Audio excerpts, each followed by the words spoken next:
Настя прислушивалась к перестуку колес поезда и думала о том, что теперь ее жизнь изменится.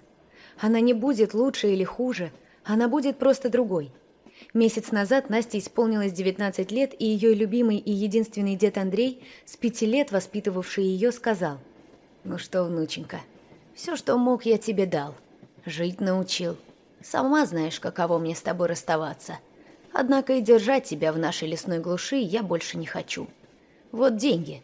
Я собрал тебе, на первое время хватит, а там уже видно будет». «Деда, ты что такое говоришь? Как же я тебя оставлю?» – испугалась Настя. «Не хочу я никуда уезжать. Разве нам плохо с тобой тут вдвоем?» «Хорошо, очень хорошо нам вместе. Но деревня есть деревня, а город есть город. Тебе мужа искать надо, семью свою заводить, деток рожать. А здесь у нас мужиков раз-два и обчелся. И те уже старики, можно сказать. Для тебя уж точно». «Дед, но ведь счастье не в семье и не в детях».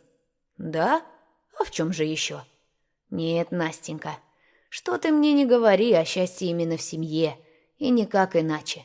Работа, друзья, гулянки – это все хорошо, но временно, небольшими дозами. А вот семья – это то, ради чего человек жить должен. Прости, что я вот так говорю с тобой. Тебе может даже показаться, что я слишком умничаю, но я так думаю. И хочу, чтобы ты так думала. В этой жизни нужно состояться. А ты умница и красавица. А значит, у тебя все обязательно должно получиться. Я в тебя верю». Настя вздохнула. Дед всегда был такой. Если уж что надумает, своего добьется обязательно. Когда-то очень давно родители Насти погибли в автокатастрофе, и девочку стали оформлять в детский дом. Родители отца от внучки отказались. Им никогда не нравилась невестка, и внучку они тоже не хотели видеть. А вот Сергей Геннадьевич, мамин папа, как только узнал о случившемся, сразу приехал из своего таежного поселка, где работал лесником, и добился того, что Настю отдали ему на воспитание. Настя помнила вот такой же стук колес, когда она, 5-летняя девочка, ехала с дедом в тайгу, которая сначала очень сильно пугала ее. Но день за днем она привыкла к новым условиям жизни и уже не боялась ни диких зверей, выходивших к самому жилью людей, ни суровых бородатых мужчин, ни деда, похожего на большого медведя. Дед Сергей оказался очень добрым и веселым. Он постоянно устраивал для внучки какие-нибудь затеи, и она вообще не думала, что когда-нибудь покинет этот суровый край, который стал для нее родным. А теперь она уезжала, чтобы найти другое счастье, которое, как обещал дед, обязательно ждет ее впереди. «О чем задумалась подруга?» — раздался рядом с Настей девичий жизнерадостный голос. Она повернулась и увидела миловидную девушку, свою ровесницу, которая улыбалась, также внимательно разглядывая Настю. «Ну что молчишь? Давай знакомиться. Меня зовут Лариса, и я до чертиков рада, что уезжаю, наконец-то, из этого захолустья, будь оно неладно». Настя назвала свое имя и вздохнула. «А вот мне, представляешь, очень жаль уезжать отсюда. Я жила тут с дедом, он очень хороший. А родителей у меня нет. Вот стою и грущу». «И зря. У меня вот и мать есть, и отец, и бабушка с дедушкой. Короче, полный комплект», — охотно рассказывала Лариса. «И ты не представляешь, как я рада свалить отсюда. Достало тут все. Вообще нет никакой жизни. Жениха нормального не найти. Одни алкаши подзаборные и престарелые ухажеры. Валить отсюда надо, подруга. Валить. И ты даже не сомневайся». «Вот и дед мой такого же мнения», — тихо произнесла Настя. «Правильно мыслит твой дед. Видать, мудрый дедок-то. Он тебе счастья желает. Ладно, чем собираешься заниматься?» «Еще не знаю.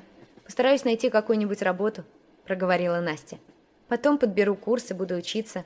Как-то так. Если честно, Лариса, я очень боюсь». «Понятно. Тогда считай, что тебе повезло. Со мной не пропадешь, подруга.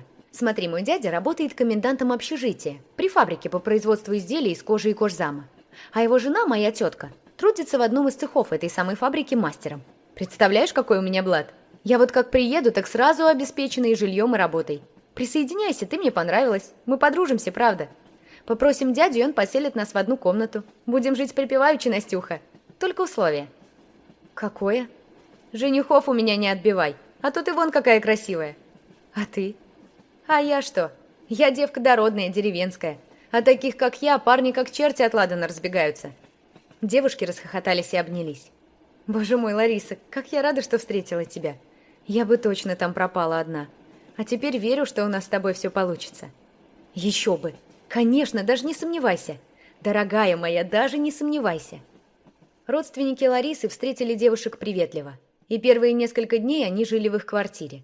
А как только решился вопрос с трудоустройством и проживанием в общежитии, переехали в чистенькую и светлую комнату, где стали уже хозяйничать самостоятельно.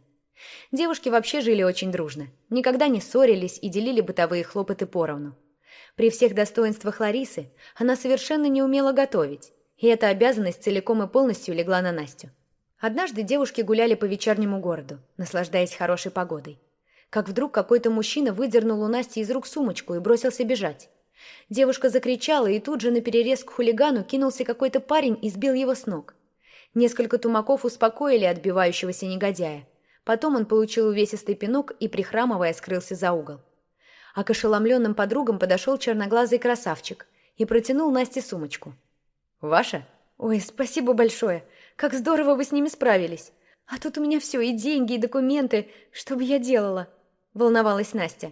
«Ну, не переживайте, теперь все позади. Думаю, он больше не будет заниматься такими делами. А нам с вами я предлагаю познакомиться. Меня зовут Никита, и я приглашаю вас, девчонки, в кафешку. Посидим, пообщаемся». Девушки охотно согласились и вскоре дружески болтали с новым знакомым, рассказывая ему о себе и расспрашивая о нем. Никита много шутил и смеялся, а потом позвонил своему другу Алексею и пригласил составить им компанию. Как-то сразу стало понятно, что Никите больше понравилась Настя. Поэтому Лариса, улыбнувшись присоединившемуся к ним Алексею и нисколько не смущаясь, взяла его под руку и уже не отпускала от себя. В тот вечер Лариса не вернулась ночевать, а утром взахлеб рассказывала подруге, что у Леши своя двухкомнатная квартира, доставшаяся ему от бабушки, и что он владелец небольшой шиномонтажной мастерской. Конечно, Алешка не такой красавчик, как Никита, но мне нравится. Тем более, что ночью он был на высоте. «Как ты можешь вот так сразу?» – удивлялась Настя. «А что такого? Я обет целомудрия не давала. И вообще, прежде чем выходить за него замуж, я должна знать, насколько мы подходим друг другу». «Он что, тебя и замуж уже позвал?» – ахнула Настя.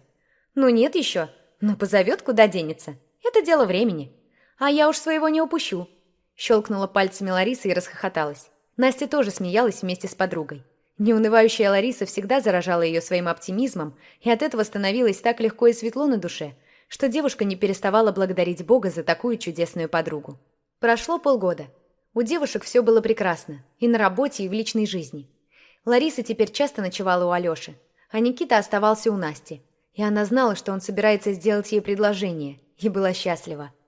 Но все рухнуло в тот день, когда на пороге ее комнаты появилась ухоженная женщина в дорогой одежде и с перекошенным от гнева лицом. «Мой сын свадьбу отменил из-за тебя, стерва!» — кричала она на опешившую девушку. «Я не просто расстроена, я в шоке. Отец Никиты сердечным приступом попал в больницу. И все из-за тебя, голодранка несчастная. Никита — преуспевающий мальчик, его ждет большое будущее. Но с тех пор, как он связался с тобой, забыл обо всем. Ты хоть знаешь, дрянь такая, что он собирался жениться? И его невеста — дочь мэра города. Да я тебя прям тут придушу, шалава. В общем так, гадина, если ты не исчезнешь из жизни моего сына, я разорву тебя своими же руками». Настя слушала мать Никиты, и каждое слово было для нее словно пощечина. Женщина давно ушла, хлопнув дверью, а Настя все стояла и не могла пошевелиться от пережитого шока.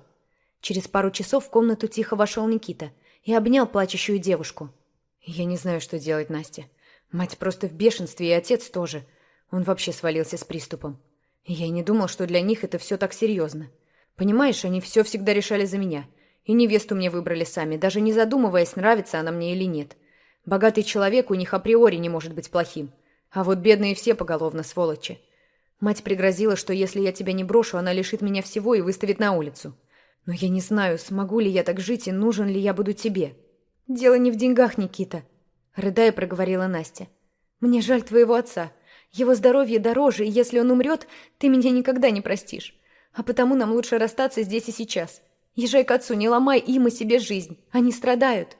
«А ты?» «А я переживу». Долго они сидели, обнявшись, и плакали оба. А потом Никита ушел от Насти, чтобы больше никогда не вернуться. Несколько дней Настя была сама не своя, и даже вечная оптимистка Лариса не могла успокоить ее. А когда Настя призналась ей, что беременна, девушка только всплеснула руками. «Да как же так, Настенька?» «Вот так, как обычно», — неожиданно ровным голосом сказала Настя. «Но ты не переживай, аборт я делать не буду. Пусть у меня останется хоть какая-то частичка его любви. Расскажи лучше, как дела у вас с Алешей. Я выхожу за него замуж, Настя. Я не хотела тебе говорить, но раз ты спросила, на этой неделе совсем к нему переберусь. А ты будешь тут хозяйничать одна. Я уже просила дядю, чтобы он никого к тебе не подселял.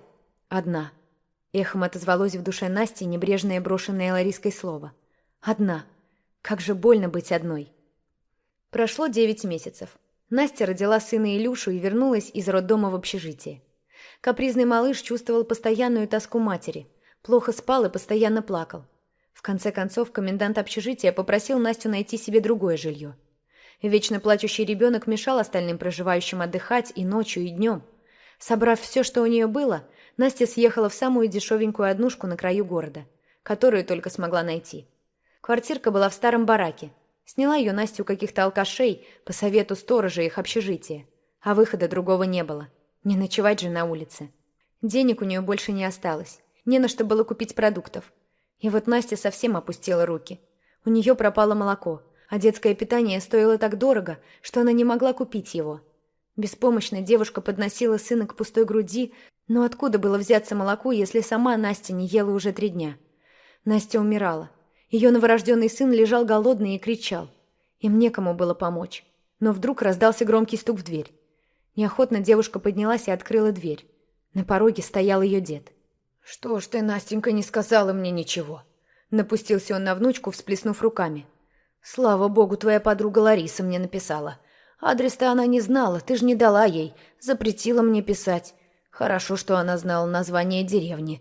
Вот на почту письмо прислала. А мне почтальонша и принесла. Господи, да что же это у тебя тут происходит?» «Дедушка, я умереть хочу. У меня беда, страшная беда». «Ну, будет, дочка, будет. Ишь ты чего удумала? Беда у нее. Ты беды, дочка, не видела, и слава богу». «Нет, милая моя, тебе вон о ком заботиться надо. А ну-ка, давай, садись. Сейчас я тебя кормить буду. А это смесь я для правнучка купил.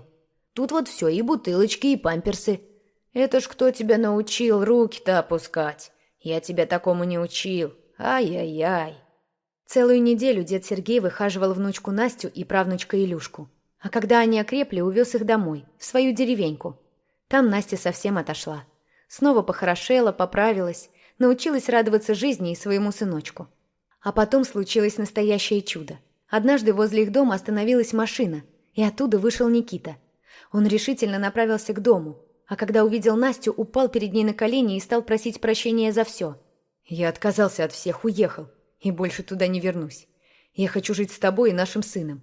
Я люблю вас и никогда больше не оставлю. Ты простишь меня, любимая моя?» «Как ты узнал, что я здесь?» – спросила Настя.